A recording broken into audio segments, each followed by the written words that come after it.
Hi everyone and welcome to CEE 478. This course is devoted to teaching you how to teach writing. As you begin your early childhood placements, we wanted to provide you with a little bit of information about what writing looks like in early childhood environments and the strategies you can be on the lookout for as you're in your placements. Everything here is just focused on writing. So the first thing I want you to think about is your own writing journey. So I want you to reflect on that a little bit before you move forward in this video. So think about how you learned to write. This is a question I'm going to ask you the very first day that we meet, so have an answer ready to go. Second thing is, what do you remember most about writing when you were very young? And I mean when you were an early childhood age yourself. So toddler age until you started school. What do you remember about writing? Do you remember writing stories for your family? Do you remember enjoying using crayons to write, drawing pictures to go with your writing? Or maybe you have no memory of writing. I hope that's not true, but for some of you that may very well be the case. The second thing I want you to think about is, what are your expectations of children as writers? And predominantly when you think about very young children, what comes to mind when you put the word writing next to them? So at what age do you believe children develop writing skills? Do you think that children come into, say, a pre-K classroom knowing how to write? Or does writing develop later in elementary school? Which comes first? Again, this is a discussion we're going to have early in the semester. Does reading or writing come first, and why do you believe what you believe? So if you believe reading is what comes first, describe that, explain that. If you think writing comes first, explain that. Thinking specifically about children who are in pre-kindergarten, either in a daycare setting or in a pre-K classroom, what skills do you expect them to have for writing specifically? Do you expect that they can write a paragraph? Do you expect they can write sentences, their names, hold a pencil correctly, spell correctly? What are your expectations? And what types of writing activities are most appropriate for early childhood environments? When you think about these environments, what comes to mind and what do you think is the most appropriate? And then finally, the last big question is, I want you to think about, what is writing? How do you define writing? What purposes does writing serve? Who is writing appropriate for? I've included two wordles here that I think are very interesting. The one on the left there, you'll see it has a lot of words like feelings and thoughts and express, which can all be part of writing, of course. On the other side, you see things like problem, teacher, name, portfolio, pages. Those describe writing. So think about, in your mind and what you know about writing, what constitutes writing. Next, I want you to think about why writing matters in the early childhood grades. So looking back at some of the questions that I previously asked you, a lot of people would respond by saying that children in early childhood don't write, that either they can't write or they're just not developmentally ready to write, they don't have the skills to write, and this very much is not true.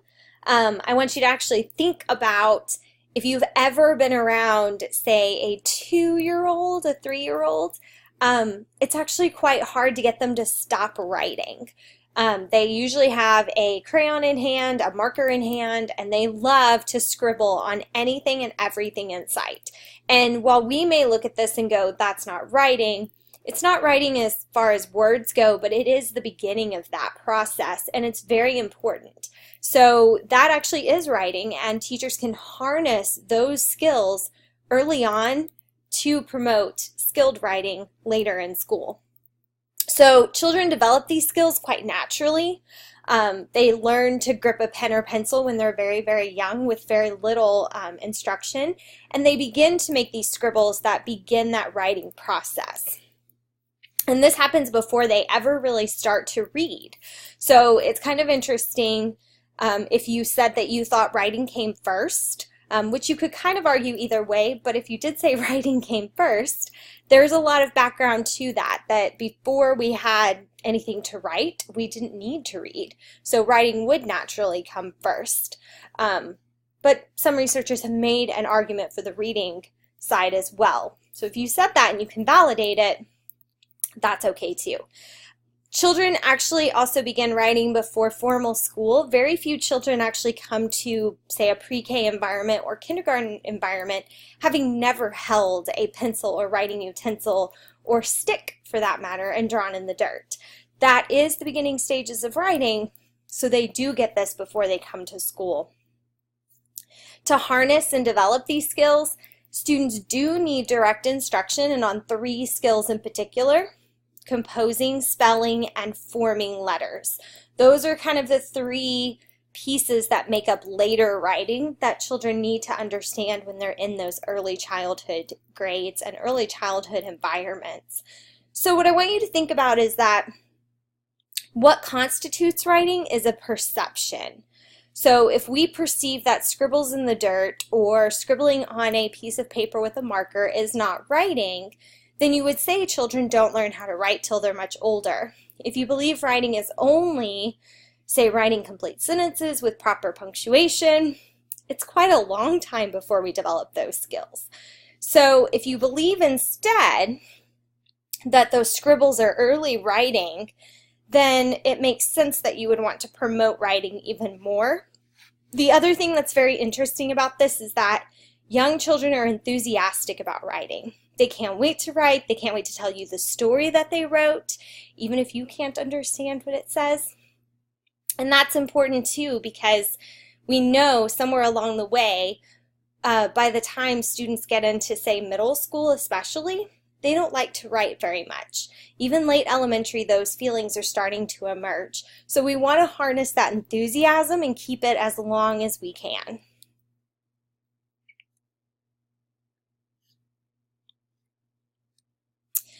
So as I said, there's 3 skills that are kind of the focal point, and we're going to talk about here in this presentation a little bit more of early childhood environments. You want children to be composing, forming letters, and spelling.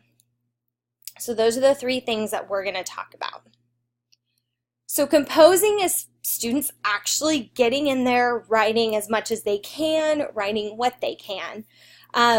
And this is actually very important because the more you practice a skill, the easier it gets. So the more students write, the better their writing will get.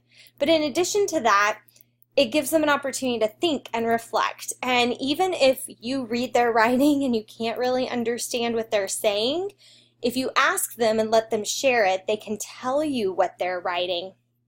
You get to see how they're thinking about a topic. So a couple strategies that are great for this: independent journaling and sharing.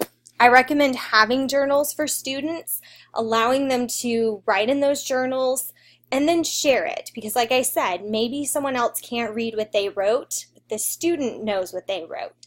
And they can get that idea of sharing and how sharing feels, which brings some validity to their writing. Second thing is conference with students for the same reason, that you can get a feeling of what they're saying, even if you can't read their writing, but also you can start to individualize instruction. You're going to have students in early childhood that come with a lot of different skills.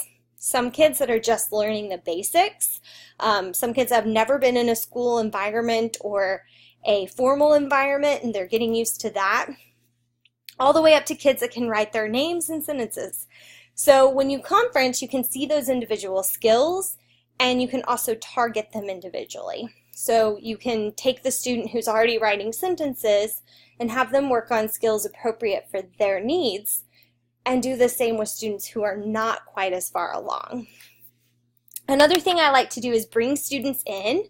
The teacher can create things like anchor charts and have those around the classroom. One of my favorites is to do an anchor chart with topics that the students choose. So do this one of the first days of school. Let students tell you what they want to write about, And then when they're journaling, you either let them pick any topic they want and tell them they have to go through all the different topics, or you can choose a topic and say, from your list, I'm choosing this one today, with the understanding that eventually we'll get to all of these. So that gives students a little more ownership and a little bit more choice in what they're writing. Integrate multimodal skills. So don't teach writing by itself. Don't say we're going to write today, we write, and we never do anything without writing. Instead, combine it with other things. So students can draw and then write about what they drew, or vice versa. Have students watch something and then write. Have them play a game, or go to recess and come in and write.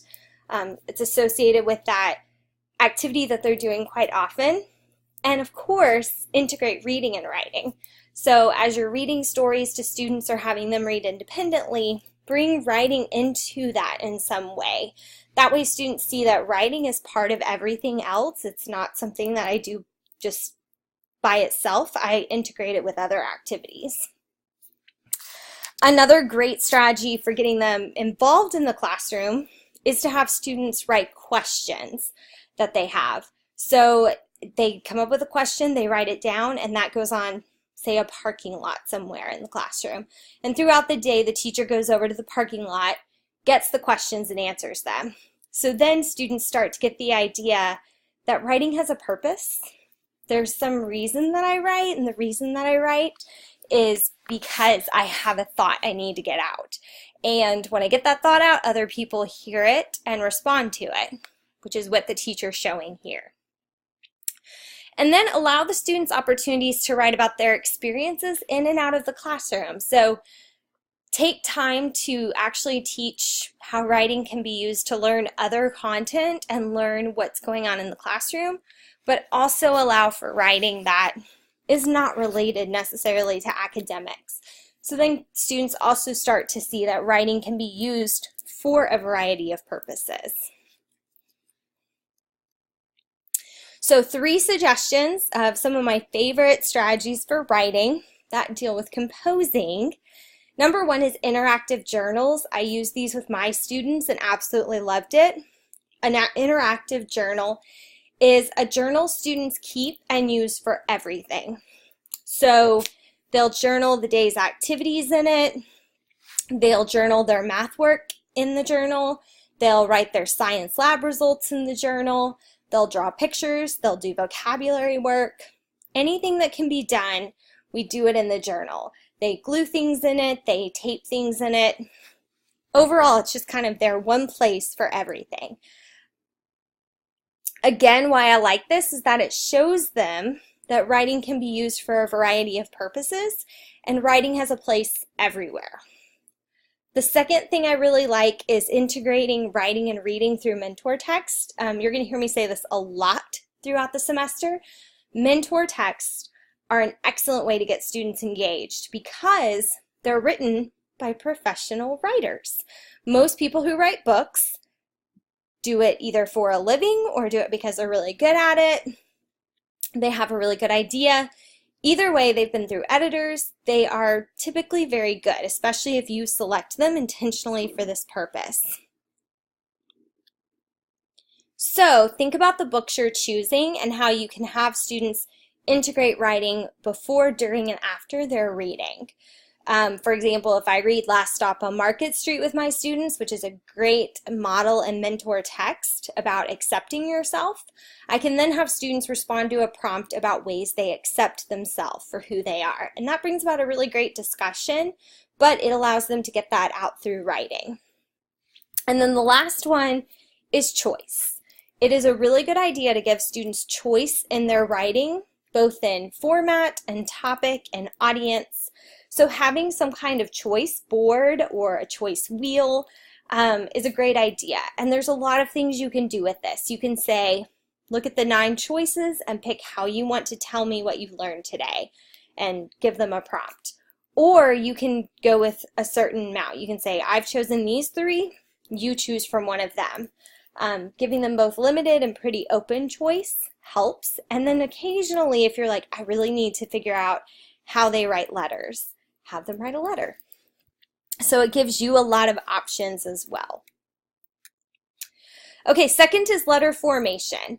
So this is very critical in those early grades and the early exposures that students have to instruction, because once they know the letter formations, they know letter sounds that correspond to that, everything else can be taught with it. Again, I think teaching letter formation in conjunction with spelling and composition and reading is going to be really important.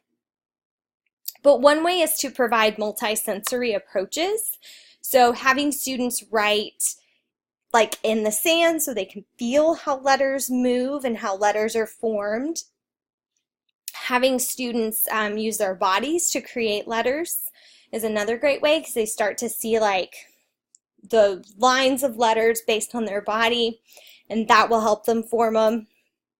You can have students write letters with a flashlight in the dark, and they really have to then pay attention because their other senses are dulled to just what they're seeing. A lot of different strategies like that. That's kind of different, that helps them think about letters kind of three-dimensionally rather than two-dimensionally, and gives them more ways to learn it. I also think integrating technology here is very important because there's so many things you can do. So there are apps for everything. There are apps for magnetic letters. You can get whiteboard apps and have students draw with their finger. You can get apps devoted just to letter formation, where students win points and play games essentially. Use those because they're already created. Using iPads and smartboards in the same way. One strategy I really like is the See, Say, Write strategy. This is from one of the articles that I've provided for you. So this is almost like the I do, we do, or yes, I do, we do, you do strategy.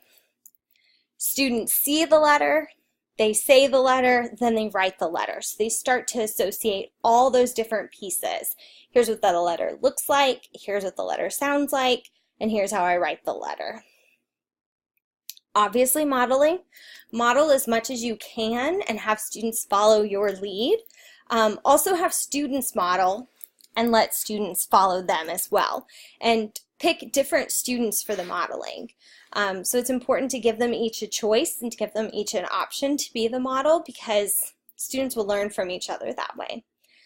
And kind of a fun way of approaching this is to provide students with lists and tasks that include identifying letters in the classroom. So maybe one day we want to see or find letters in our classroom that are devoted to a certain topic. So it's football in the fall. Maybe you're looking for letters in the word football. So you show students what football looks like. You show them the letters, and you can do this either like exactly where you hide letters around the classroom, which can be really fun, or have students look for those letters in words around the classroom, in words around the school. Like, oh, I saw an O over here in this word. It teaches them more words, it makes them aware of letters and being able to identify them, and then also they can practice from that. And then last, you want to spend some time critically distinguishing between letters, drawings, and writing. So you do want to spend some time teaching students, even if they are at the scribbling stage. Scribbling is not words, and you can do this through mentor texts. So by clearly pointing towards, this is concepts of print, but letting them see those differences no matter what stage they're at.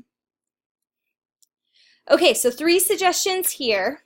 First one, integrate multimodal centers. So that means bringing in technology, bringing in those sensors like, using a flashlight or using sand, because you want to give them as many opportunities as they can to learn those letters.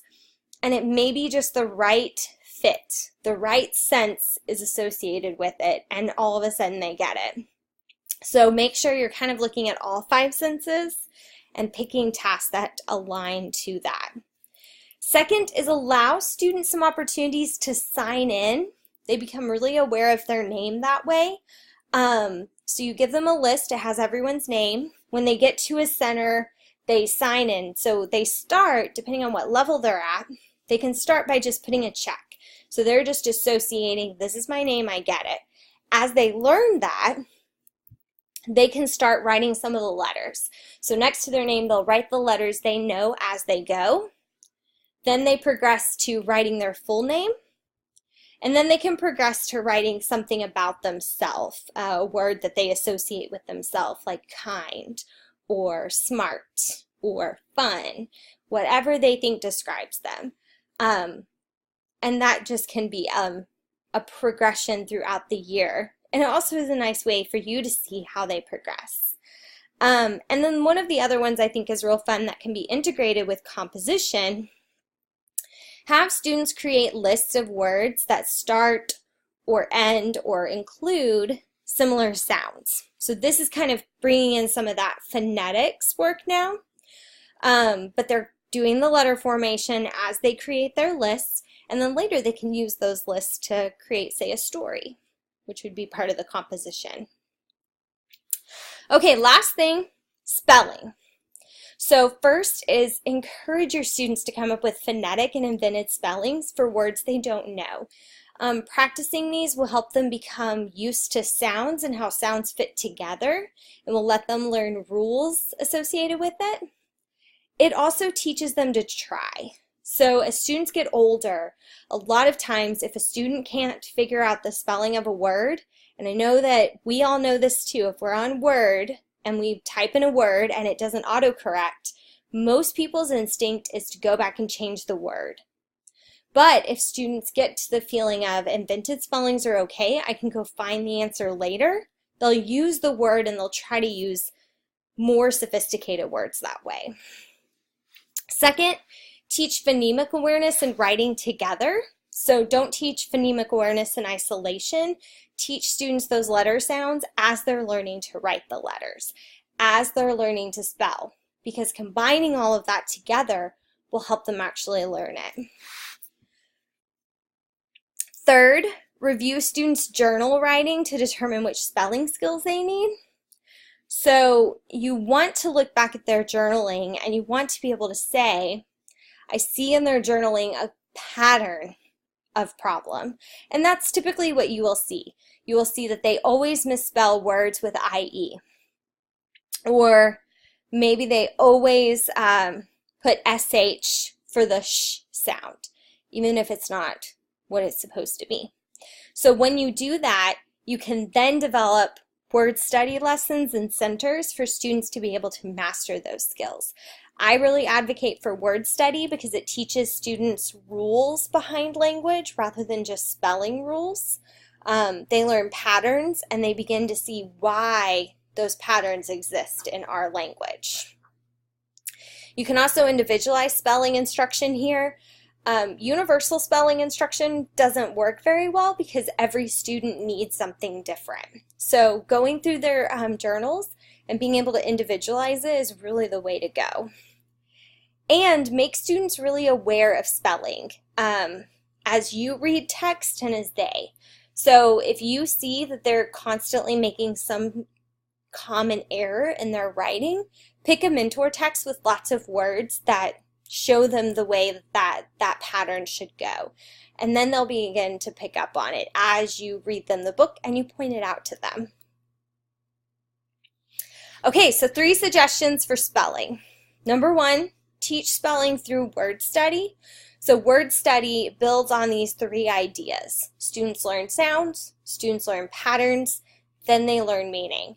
Word study really focuses on the pattern part. So students are seeing those patterns in language. Combine phonemic awareness and writing instruction. Don't teach them individually. When you teach them together, students learn more. And encourage those invented phonetic spellings. When you just see random spellings, that you want to be concerned about and you want to see how you can handle that. But for the most part, if students are spelling phonetically, it's really okay. They will get the spelling eventually. What's better is they're getting those ideas out and they're trying to use words and trying to spell words that they're not comfortable with. Okay, so in conclusion, Writing is very important in early childhood, and students can master writing activities and they can engage in writing activities. So bring them in, don't be scared. Second, integrating reading and phonemic awareness and writing, all three together, is going to build student skills in all three areas.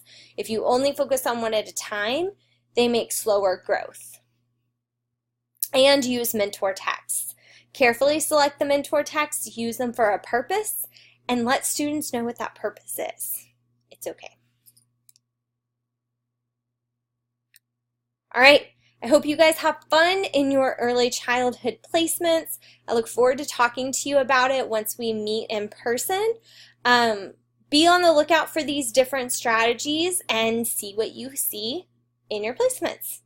If you have any questions, let me know.